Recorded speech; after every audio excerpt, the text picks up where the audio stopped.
অবশ্যই কিছুটা করছে, এতে কোনো সন্দেহ নাই। জুইশ এবং Israeli lobby very strong, they are well connected. আন্তর্জাতিকভাবে একটি ধারণা একেবারেই প্রতিষ্ঠিত বা বলা যায় যে একেবারেই প্রচলিত যে ইসরায়েল মানেই আমেরিকা।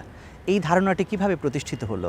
বলে আপনাকে একটা জিনিস বুঝতে হবে, আমেরিকাতে অনেক দিন ধরেই জুইশ এবং Israeli lobby very strong, they are well connected throughout the United State. যত পলিটিক্যাল পার্টি বলেন, আইদার ডেমোক্রেট ও Republican, they are very active.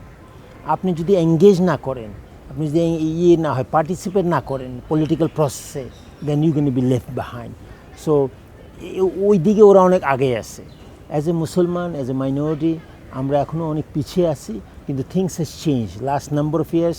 As a Muslim, as a minority, we are participate lot more in the process. খালি ভোটই দিচ্ছি না, আমাদের young generation, বিদেশি যারা আমাদের নেক্সট জেনারেশন, যারা আমরা তো এই দেশ থেকে ইমিগ্রেন্ট সিটিজেন হলাম, আমাদের যে ছেলেমেয়েরা আছে তারা কিন্তু অনেক অ্যাক্টিভ এখন। So things you can change to our favour, but just a matter of time, সময়ের ব্যাপার।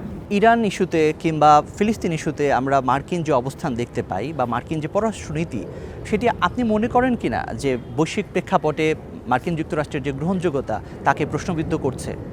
অবশ্যই কিছুটা করছে, এতে কোনো সন্দেহ নাই, স্পেশালি আমাদের কারেন্ট প্রেসিডেন্ট আসার পরে।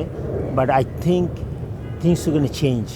I think America's standing in the world is not as used to be. I think I'm not going to speak for the government policy, because that's not my government right now.